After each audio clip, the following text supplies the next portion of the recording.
I'm going to be talking about something related to probably the most controversial thing I've ever said on my channel. And economics is a hard science. There is a lot of complicated math in economics. I don't understand. I get comments like once a week. Are we against economics now? I can't keep up with that. I'm not an economist. I can't speak on whether or not that's crack pottery, and I can't educate you on economics. However, I would like to just talk about a tiny little nugget, a little theory, a little idea from economics that comes up this time of year, every year for me, and I just find it so charming and fun. It's fun. I think it's fun. The economics of Christmas. So I definitely think I'm gonna regret the hat. That might disappear, but I like the mug. So it starts in 1993. Professor Joel Waldfogel is a professor of economics at Yale, and he publishes this paper called The Dead Weight Loss of Christmas. Deadweight loss in economics is a cost to society that is caused by an inefficiency in the market. So, with respect to Christmas, the dead weight loss is caused by the inefficiency of gift giving. Normally, I'll only buy something for myself if it's worth at least the price to me. So if I see a $50 sweater, I'll only buy it if it's worth at least $50 to me. And in that way, normal spending produces satisfaction that's sort of equal to or greater than the spending that occurs. With gift giving, though, it's a little bit different. If I set out to spend $50 on you, I'm operating at a huge disadvantage. I don't know what you like. I don't know what you already have. So I could spend $50 and buy something that's worth nothing to you. What's really interesting about gift giving in economics is that it's one of the only times where the person that's consuming the product is not the person that is buying the product. So that mismatch between what the giftee wants and what the gifter gets for the giftee is what causes the inefficiency. Because you know what you want, but someone buying a gift isn't necessarily 100% of the time going to be able to match what they purchase you to what you actually want. And so Professor Joel did all these surveys of his Yale undergrads, and he found that in general, a person receives a gift that's valued 10 to 30% less than what the person actually paid for it. So 10 to 30% of the money you spend on Christmas gifts is not actually gifted to the giftee. Have you noticed about when you read economic studies, it's always kind of like the obvious answer? I think that's kind of fun. He finds that people that are closest to you, like your significant other, your close friends, they will get you generally the most efficient gifts, the gifts that are most closely matched with what you actually want. Whereas extended family, far off relatives, people that don't know you that well as a person, kind of just roll the dice and give you something. And that leads to the conclusion that we should stop buying Christmas gifts because Christmas gifts are bad, which I love. That makes perfect sense to me. I heard about this like a decade ago on Planet Money, the podcast. I think about this every year, but you know it's true too, right? Have you ever received a gift and you're just like, I could have done so much better? So through these surveys, he asks like, what gifts were you given? Who gave them to you? How close are you? What do you think they cost? But he doesn't ask what they would have paid for the item. Instead, he asks, how much money would I have to give you in order for you to part with the item? And that kind of accounts for like the emotional impact of receiving a gift, right? It's not how much would you have paid.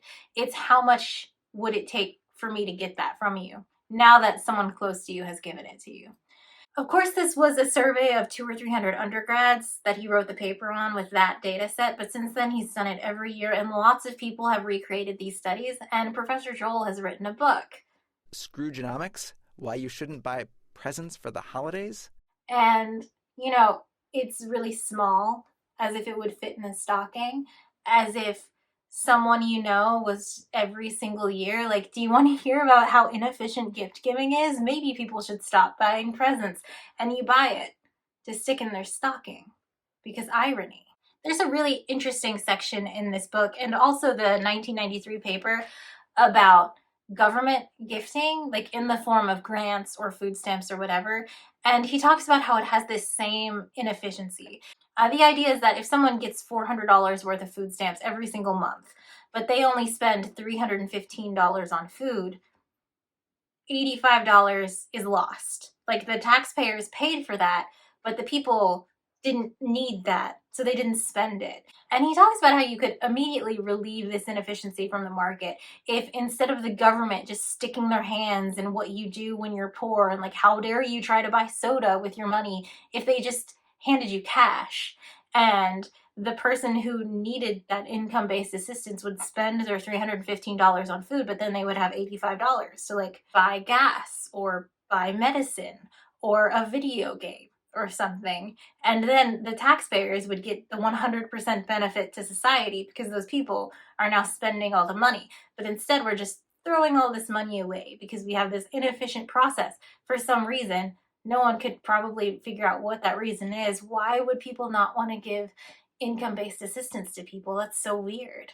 Who could do this at Christmas? So the conclusion of the podcast and the book is kind of like, all Christmas gifts are bad. We should stop doing this. But of course, that will never happen because we live in a society. There is sort of a rule against saying I don't like this, and I think that's what allows the inefficient gift giving to persist. If you go to an event where you are required to bring a gift and you don't bring a gift, you're going to lose society points. Public shaming is about to happen. You can't do that. We have to keep giving gifts forever. It's been this way for hundreds of years.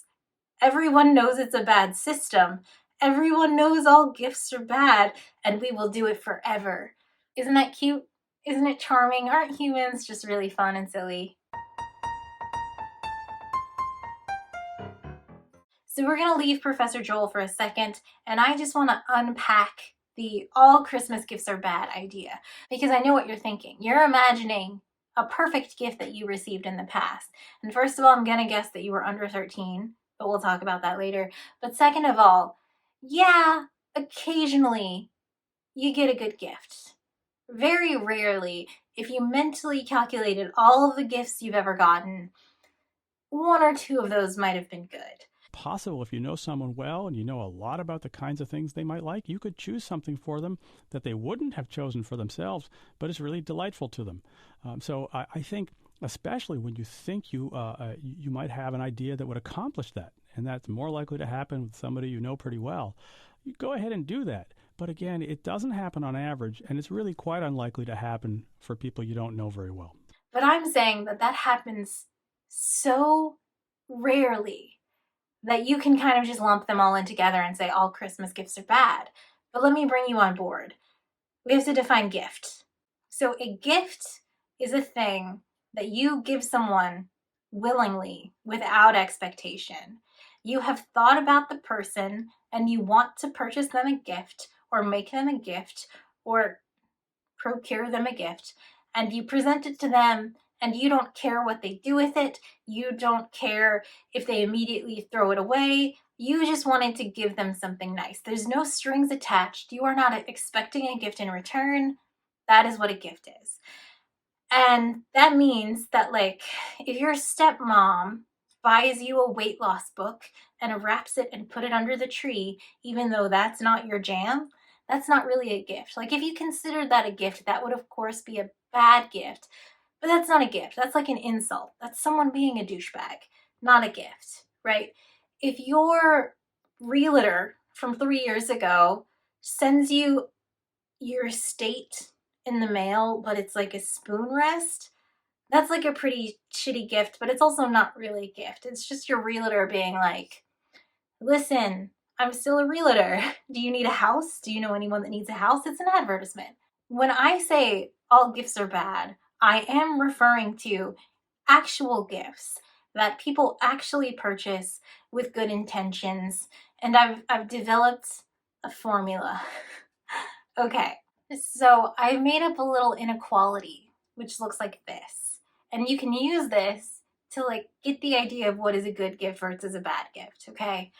First, imagine you're buying a gift. Imagine you look over and you see your coworker and they're drinking out of like a really shitty coffee mug with like a broken handle.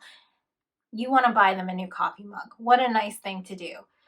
You buy a coffee mug, like $22. But you also have this other stuff that's involved with getting a gift, right? Like you looked at them and you thought, I'm going to get them a gift. There's like this thoughtfulness component to a gift that is worth money, because when you give them something, they're going to be like, "Aw, you thought about me." So say that's like $5, right? But also, you had to look at that coworker and think of a gift. Thoughtfulness number 2. You looked at them and you were like, they need a coffee mug. I'm going to do that. That's more dollars. That's like $5 more, right? But then on your lunch break, you took your own time. You walked to TK Maxx and you picked out a perfect little coffee mug that looks very similar to the one they have, but it has a nice handle, so you know they're going to like it. How nice of you. You took the time out of your day to research a thing and go get it for them. $5 more. So now, if you give this coffee mug to this person, it's a $22 coffee mug, but it's worth $37 because of all the things associated with the gift. That's a good gift. So when this number is greater than this number, when the giftee value is greater than the actual purchase price by the gifter, you have a good gift. All Christmas gifts are bad. They don't meet this.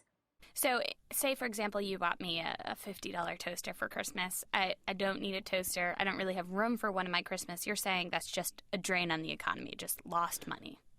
Well, yeah, and particularly if I buy you a toaster and you don't need it, so you stick it in a closet and that's where it stays forever. Something cost real resources, some elves, so to speak, had to make that toaster. But if it generates no use and no satisfaction for anyone, then it's just pure waste. And thanks to Professor Joel, we have the data to back that up. They're always worth less by like 10 to 30%. So, economics, it's a science. We did it. But of course, this video is about how all Christmas gifts are bad. But not all gifts are bad. Gifts can be good. Gift giving is great. I love to give gifts. I love to receive gifts, just not at Christmas. I can tell you an example. My PhD advisor got me a book for my thesis defense, and it was like the same book that I was always going to his office to borrow. Oh my God, I'm gonna find it. Hang on. It's this one. Isn't that sweet? Like, this is what my thesis was about, and I was always going to borrow this book, so he got it for me. That's a good gift, right? Like, it can happen. It's just like you need the time to think about what a good gift would be. And Professor Joel points this out. He says part of the reason Christmas gifts are so bad is because of the quantity of gifts we have to buy. Like, you have 3 weeks from Black Friday to Christmas Eve to get the presents you need. And sometimes you have like 40 people to buy for. And a huge component of giving a good gift is having time to sit down and think about what that person wants. Think about what you know about that person that maybe they haven't realized they even wanted, to actually do the legwork and go to the location and pick up the thing. And if you have 40 people to buy for, there's just no way you can do that. So yeah, it's really easy to get a gift for your wife who you know very intimately and see every single day. You just think of something good right away. But like for your sister-in-law, are you expected to give a gift to your son's girlfriend's father who you have dinner with like 3 times a year? What do you get the woman who makes you coffee every morning? You don't really know her, but she's so kind to you. So that's how you end up with people in the mall on December 17th staring at the little end caps in Macy's with those shitty boxes that are specifically made to be gifts that are just terrible and awful that nobody wants. But you're like, beard trimming kit, I guess, for my brother-in-law. That's good, right? It's not good. Okay, I just need to do a little tangent. Yeah, there's a lot to talk about with who does the emotional labor and all that stuff at Christmas, but today we're specifically talking about gifts. And because feminism is also about ending the patriarchy and supporting men's rights, I need to talk about how bad men's gifts are. It's just so not fair. Have you ever Googled what to get my husband for Christmas? And it's like a beard trimming kit, a wallet with a compass on it, a little tool that's kind of a screwdriver that fits in your wallet, or a beard trimming kit, or soap that smells like bourbon for your beard, or deodorant that smells like bourbon or whiskey stones. Like, all of this just garbage that's just like, this is a generic man gift. Whereas, like, a generic woman gift, still not great. It'll be like a soft towel or a soft robe or some slippers, but at least those are like usable items. I bet there are men that exist that have a little closet where they just keep stacking up the beard care kits in their closet. Post a picture of your beard kit closet below.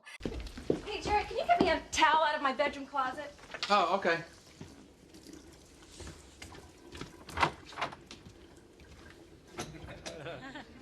Oh my God. That's not fair. If we're gonna have generic gift lists, couldn't it be nice? Couldn't it? I feel for the men at Christmas.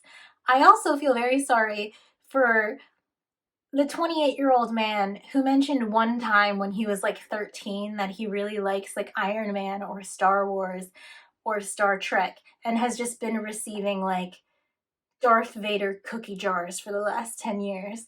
Like, I know some adult men like Star Wars, adult women like Star Wars too, and that's totally fine.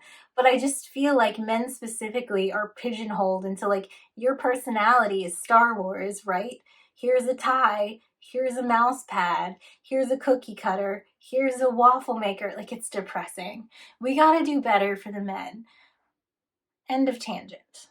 Joel Waldfogel's main argument is that we don't have the time to do the thought, to do the legwork, to get good Christmas gifts. But because we as a society expect everyone to get gifts, it just leads to like lots of trash that's given that nobody really likes. And wouldn't it be better to give cash or gift cards to charity? Wouldn't that be nice? However, that paper was written in 1993, and this book, I think this is 2008. Let me look. This book is 2009. So this is a long time ago. I think what really killed gift giving is the same thing that killed everything else. It's the internet. Remember what I said earlier about getting a good gift for someone. It requires you to know the person really well, but also get something that they didn't even know they wanted. Like something they didn't know existed or something that they thought wasn't attainable, and surprising them with this new piece of information about themselves. And the thing about the internet is that we can all set up Google alerts for, that Molly doll desk that you saw one time in a catalog in like 2001, and you've wanted ever since. And in 1980, if that was a thing that you wanted, you would just have that picture in your head, and you would kind of just look around flea markets and hope to find it. And then maybe your friend from middle school just texts you one day and is like, "Didn't you say you always wanted a Molly desk?" And you could be like, "Yeah, but I can never find it." And then they just see it at a flea market and they buy it for you, and what an amazing surprising Christmas gift. But now I could just go check, you, the person in this hypothetical story, could just go check eBay and see the Molly desk and buy the Molly desk, and they could just have it. And they could even go to the Library of Congress and look at the old American Girl magazines and make a little checklist of all the other products they were missing. And I'm sure there's a website you could find where they've already done that for you. And you could just set up your Google alerts and buy all of them on eBay. And because we have all this information, that means it is so much harder for someone to do the legwork of getting the good gift, because we all know ourselves and what we want and what's available so much better than we ever have. And part of being able to know what you want is that it's really easy to buy what you want. The internet allows us to click and put something in our cart, and then it shows up 8 days later. You know how sometimes people give gifts and they like tell you the story? Like they tell you the thought behind the gift, why they thought of it, what they did. And that of course will add value to the gift because you're sitting there like, wow, you thought about me. That's so nice. But they sometimes also give the big tale of how they got the gift. Like they drove 45 minutes that way and they didn't have the specific thing. So they went to the second location and they got one piece of it, and then they had to drive back and get the other piece, and it was a whole thing. And like that adds value to the gift because you're like, wow, you worked so hard to get this thing. But thanks to the internet, you literally just click add to cart and it shows up at their house. And all they did is just drive it to you. If they did that, they might just have it shipped to you directly. So if we're looking at our inequality again, this whole legwork thing is totally removed by the internet because it's so easy to buy whatever you want. And the more you're removing on this side of the inequality is what makes it so much harder to make the good gift. The internet has made it really, really hard to get a good gift going. Think about another component of this inequality. You have like the thought process, like searching around, doing the research. What does this person want me to gift them? We don't really do that anymore, right?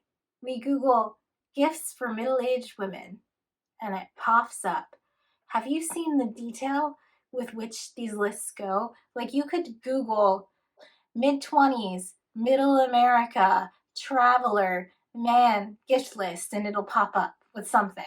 And these lists that are like pushed by influencers, they're BuzzFeed listicles, like they've removed so much of the like actual thinking, like the value that we add to gifts by thinking about a person and trying to come up with a good idea, because like you can just find the answer and you can just get like, oh, I got you the movie poster where you scratch off after the movie. Oh, I got you this little cactus plate because you're quirky.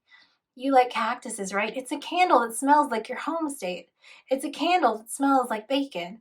It's bourbon deodorant. It's bourbon soap. You're a man, right? Beard kit.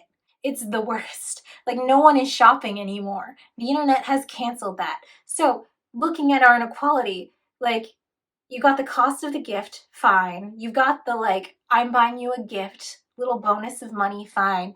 But it's easy to get gifts, so nobody cares anymore, and no one's actually thinking of anything because they're all just looking at listicles. Imagine you're in the 80s, and you live in Alexandria, Virginia, and you go to New York on vacation, and you go to a bookstore in New York, and you talk to the person who owns the bookstore with your mouth, like in real life, and you say, my friend's super into Japanese horror books. She's read this book. Do you have any books? And the bookstore guy is like, oh, do we have books? And he just hands you 3 books. And because it's the 80s and there's no internet, you bring those home to your friend and you're like, Japanese horror. And she would be like, oh my God, how did you get these? Where did you get these? This is amazing. I've never heard of these. But now, of course, your friend has heard of those because she has a Google alert set up and she is force-fed articles that are like, if you liked that Japanese horror, you would like this one. And so when you also look at those lists to get her the books and give them to her, it's still nice. It's still a nice thing to do, but she's just like, oh yeah, I've heard of this one. It's not nearly the same. The internet has ruined the gift, the Christmas gift. You can still buy nice gifts. It's just not at Christmas, the time constraint. I've already said it. And finally, there's the gift wish list that is caused by adults forcing each other to buy each other gifts. I've already said I know that this will happen forever. This is what humans do, apparently.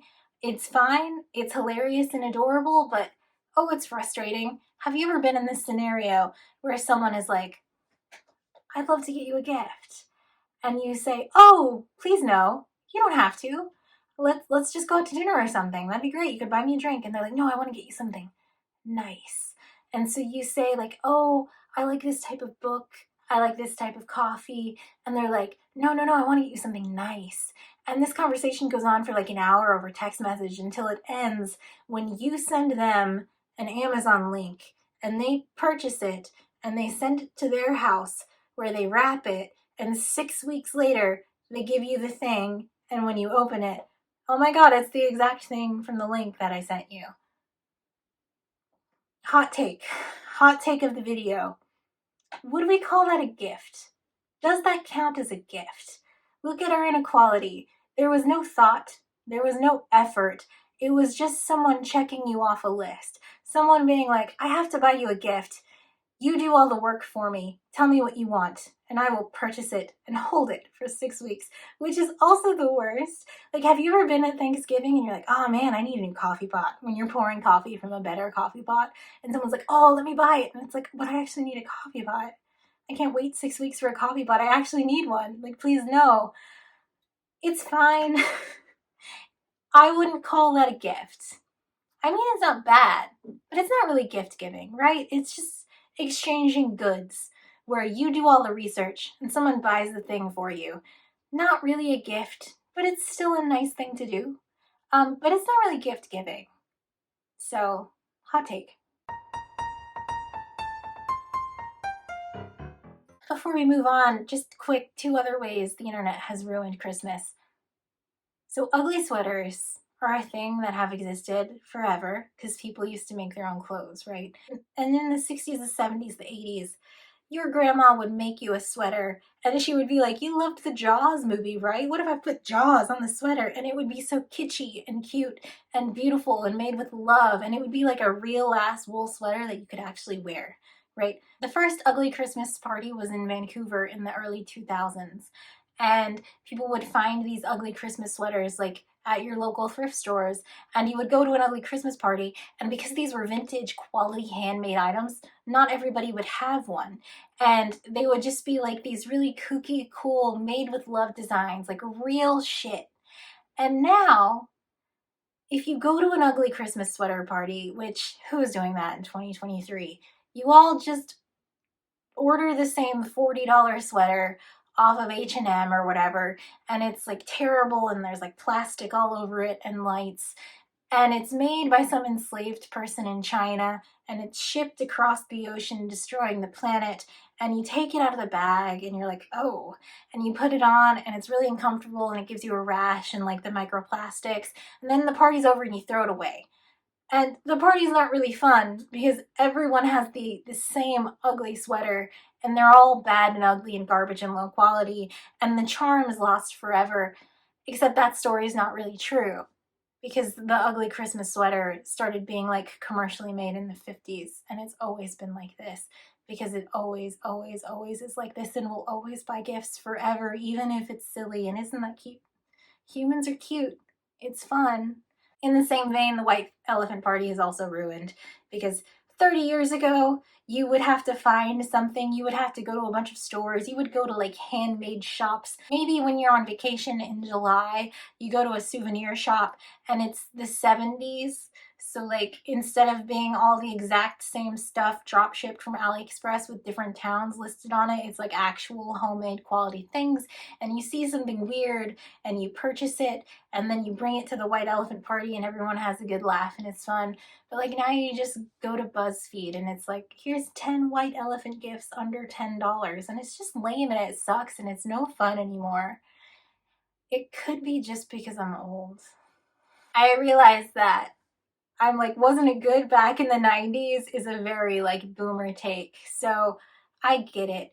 The only good holiday party left is the cookie party though, where everyone makes a cookie and they all bring the cookie. That's fun. I just want to reiterate that I do in fact love Christmas. I love spending time with the people I love. I think it's great that it inspires like this generous spirit and like you can really feel it and it's so nice. And I just think the gifts are bad and it's funny. I just think it's funny. It's such a charming little quirk of humanity, okay? Don't judge me too hard. Don't read into this. Don't unpack it. It's fine. Let's get back to the podcast. I think some people perceive me as attacking Christmas, which I never meant to, just the sloppy way that we celebrate it. So Dr. Joel ends with saying, we should give cash, but like obviously we can't do that. Society won't allow that. I think it is interesting though that he notes in the book that like you can't really give someone $10 as a gift, but you can give them $10,000 as a gift. Like for some reason $10 is tacky, but it's not tacky to buy a $10 Lego kit. I mean, we would all probably prefer the Legos, but you know what I mean. But it's not tacky to give someone $10,000. Okay. He suggests gift cards. Of course, when he wrote this book, gift cards were a new thing.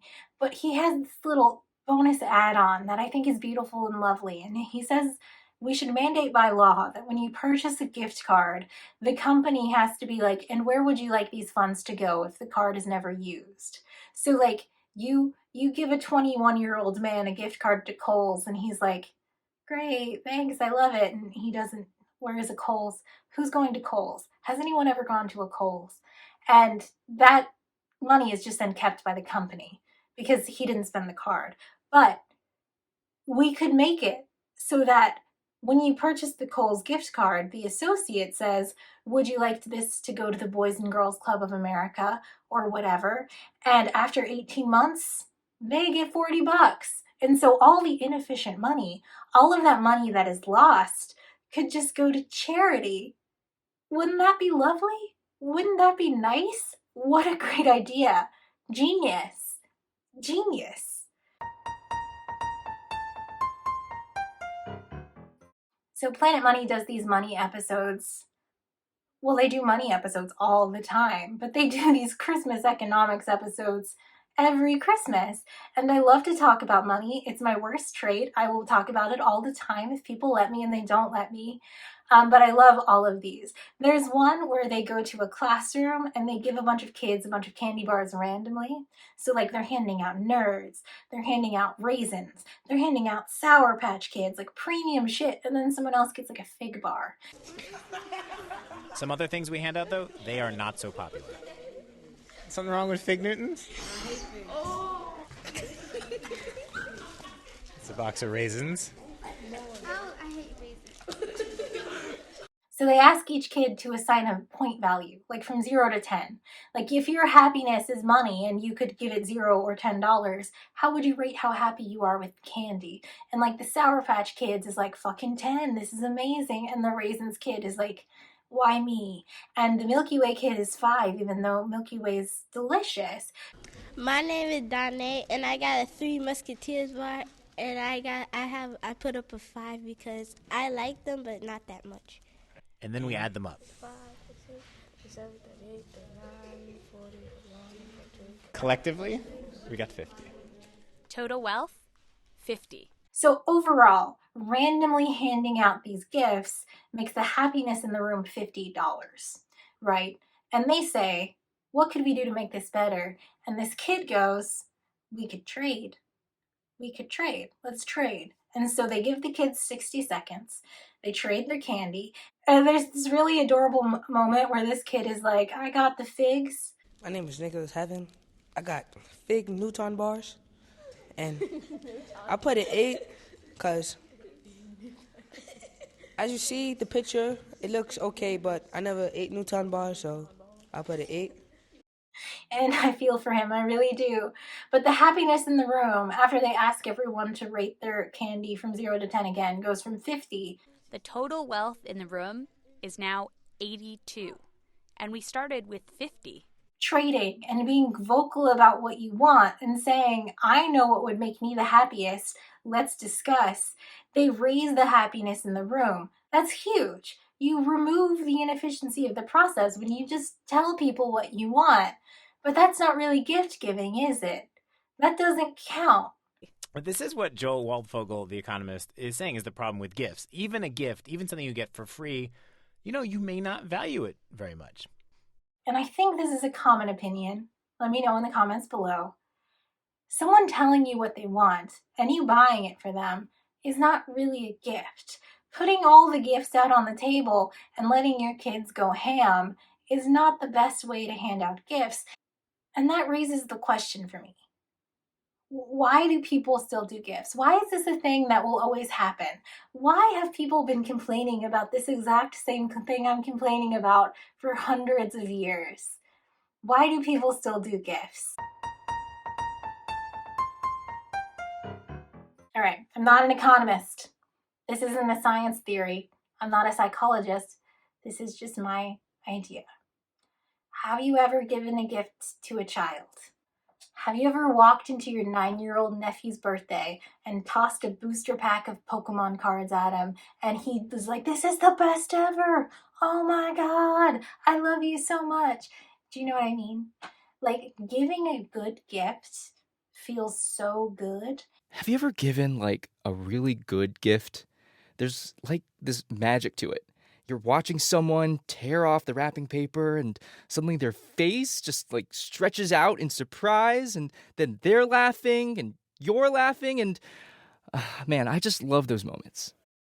I think everybody has a story. If you've given a gift to a kid where like months later they're like, do you remember when you got me that how to draw book? I love you. So if you look at our inequality, like the thing about kids, like a 6-year-old does not have access to the entire internet if they have access to the internet at all. A 6-year-old does not know that an Xbox exists unless you play Xbox next to them, right?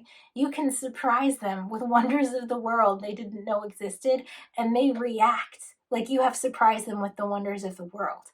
My theory here is that the reason we give gifts is because every single adult is a drug addict trying to recreate the high that they got on December 25th of 1996 when they got their kids a Nintendo 64.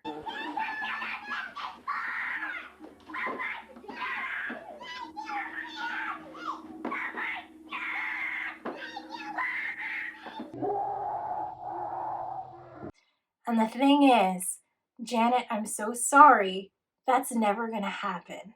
No matter how much research you do on cast iron skillets, your 58-year-old husband is never going to jump for joy when he opens that gift. Even like a 16-year-old, all they want in the world is a MacBook Pro. And when you get it for them, of course they're very happy, but they're just going to say, "Thank you so much, Mom."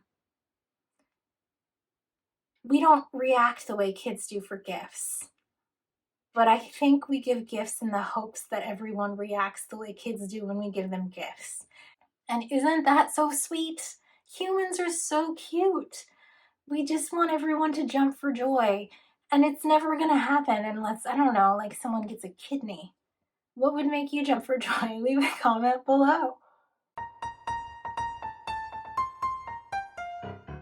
So I have to be honest, and I have to tell you that I actually recorded this same video early December of 2022 because I love this idea. I love that we can describe this weird behavior with economics and say, well, this is how it happens, but isn't it interesting that we still do it? I love Christmas. I really do. I just find this fascinating. And I didn't post my video last December, way back when, because I thought it came off really negative. And I'm not trying to be negative. I do love Christmas. I just think that all Christmas gifts are bad. And isn't it funny that we still do it? Isn't it funny that we make ourselves do this?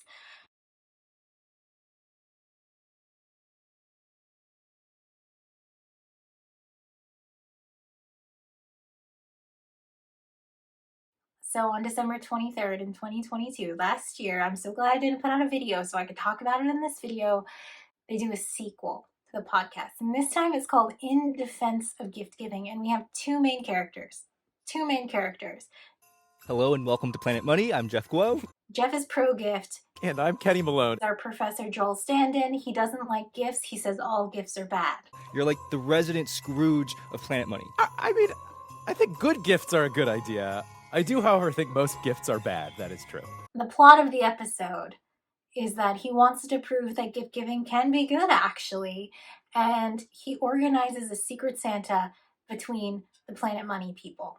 All right. Are any of these breakable? Stop shaking it. Kenny, stop shaking it. I lost track of what's going on right now. What are we doing? I wrote a little computer program to secretly assign all the gift givers and recipients. What is? Side note, he says he wrote a little computer program, like a little algorithm to make it sound very fancy, but like you literally could just sort it in Excel. There's a random button on every software. It's fine. First up, the algorithm told Greg Rosalsky to give a gift to Sarah Gonzalez. She hates it. It's like a blanket with a hat. Oh my God! What is it? It's a bear hooded blanket! So Kenny, the hero of our story, the anti-gifter, participates in this gift exchange, as we all do. Even if you hate gifts, you still do it. You have to. We live in a society. It's fine. And he is assigned Mary. And Mary has just spent 7 years of her life writing a book. And what does he buy her? Mary, the box you have is from me. Is this money? So Kenny, you should know, is our well-known staff Scrooge. Instead of just going and buying some random piece of garbage, I did try to come up with the best way to transfer money to you. Oh my God. It's my own book. He buys her her own book, which gives her the opportunity to open her book on camera on an NPR podcast with lots of weekly listeners and say, oh, I wrote a book. It's about this.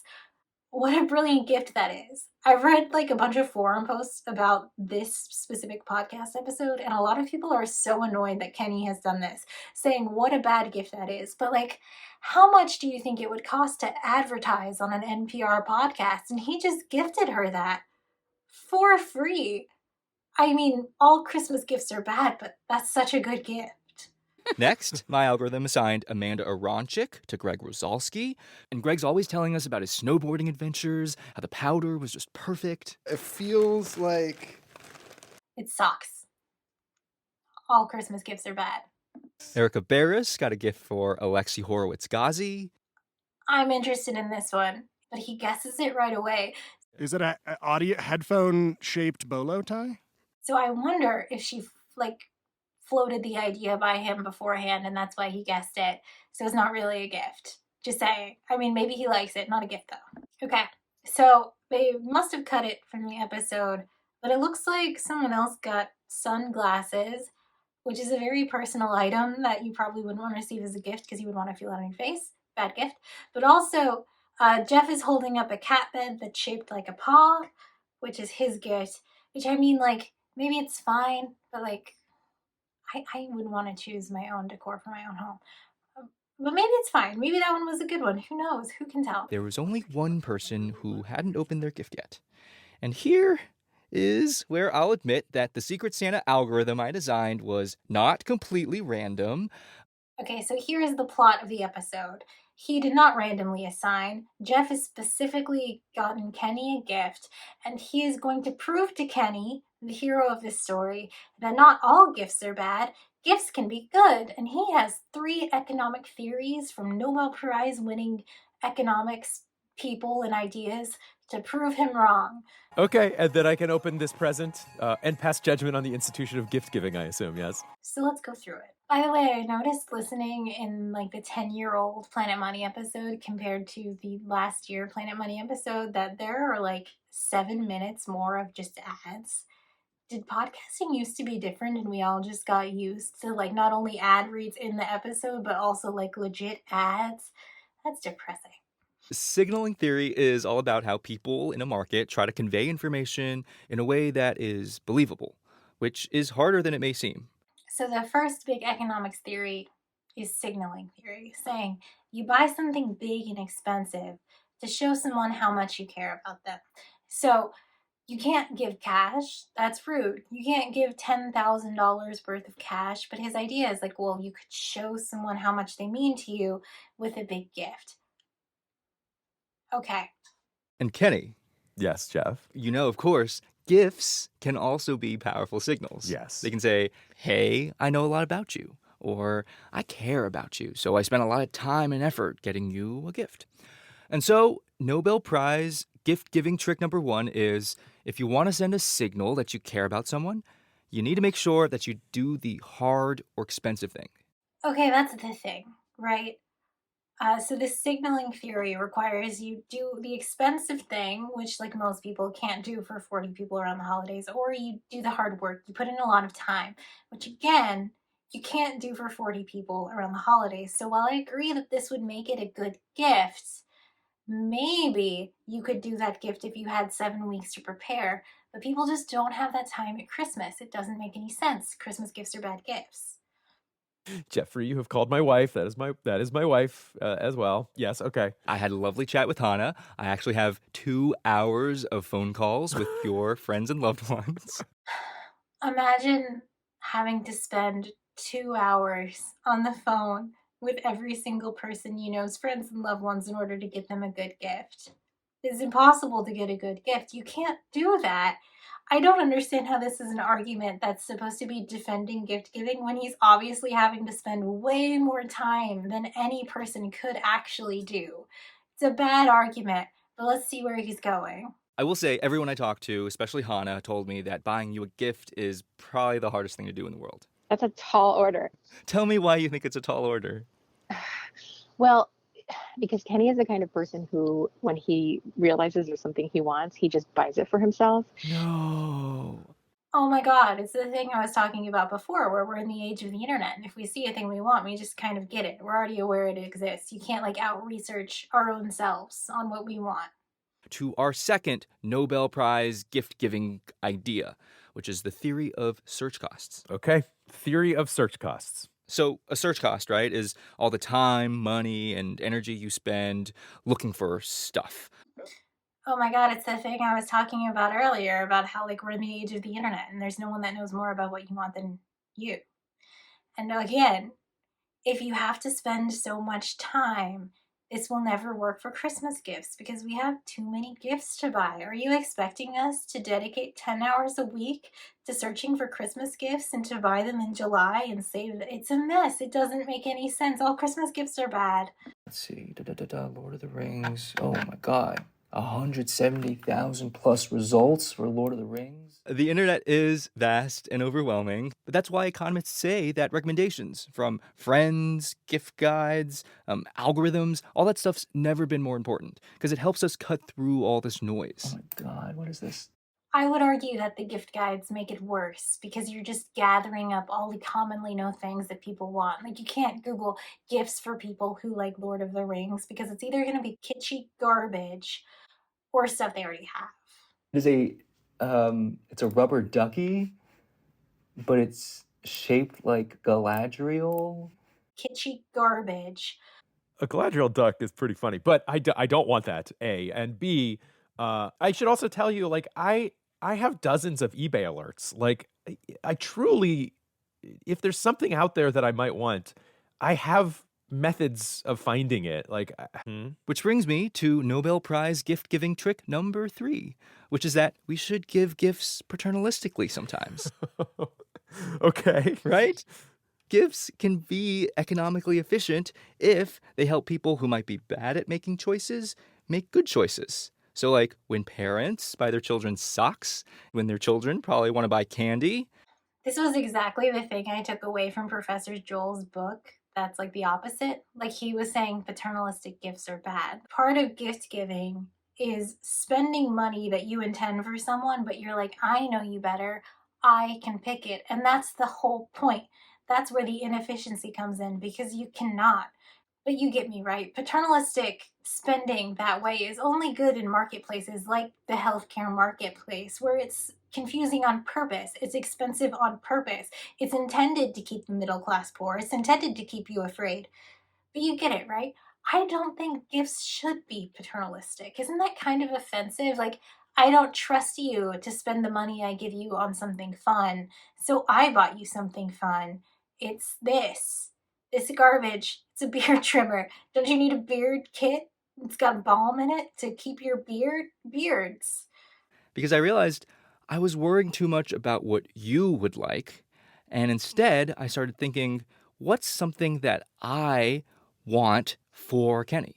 Wouldn't you be offended if someone giving you a gift was like, you make bad choices, which is why I bought you this record collection? Get on my level. It's Fleetwood Mac. I like Fleetwood Mac, it's fine. It all comes back to you not knowing what they want. That's the whole point. This is called in defense of gift giving, as if they actually defend gift giving, when instead they just point out all the obvious flaws in it. This is such a terrible podcast episode. It's hilarious how bad it is doing what it says on the tin. And I don't want to spoil it for you. Because this is the best gift ever. It signals my time and effort discovering that you're musical, you're crafty. It has saved you immeasurable search costs because I went out and found this thing. And finally, it's a little paternalistic because it's something that I think you should like. And you know, I am a big science nerd, so this is something that I wanted to share with you. Okay, open. So now, Mr. Kenny Malone, will you please open your gift at long last? Okay. So it's about the size of like a jewelry box or something. I would say maybe a little bigger than a jewelry box. More precious than jewelry, for sure. Let's see here. Jeff has got me.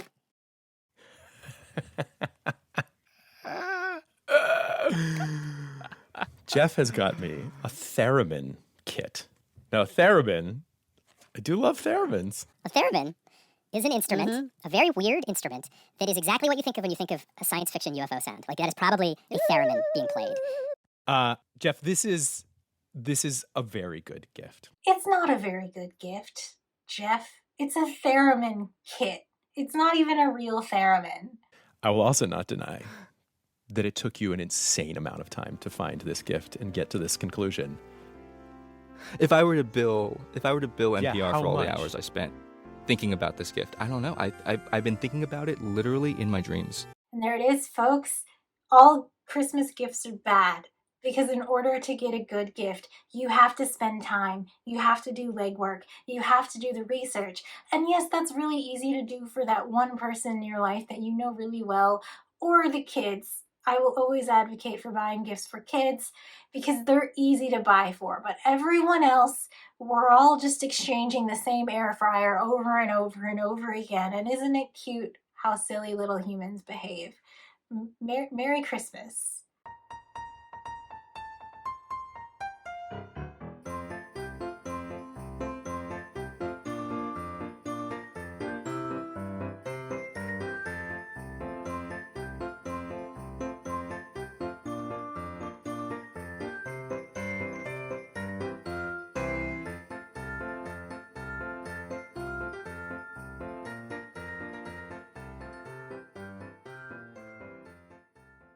The weirdest thing about the end of this podcast episode is that for some reason they act as if they're playing the theremin kit, as if Kenny opened it and he's playing it, but it's a kit. You have to build it. So Kenny, will you play us out with something festive? All right. Unless Jeff built the kit for him and gave it to him built, but that's a terrible gift. You can't give someone a kit that you built.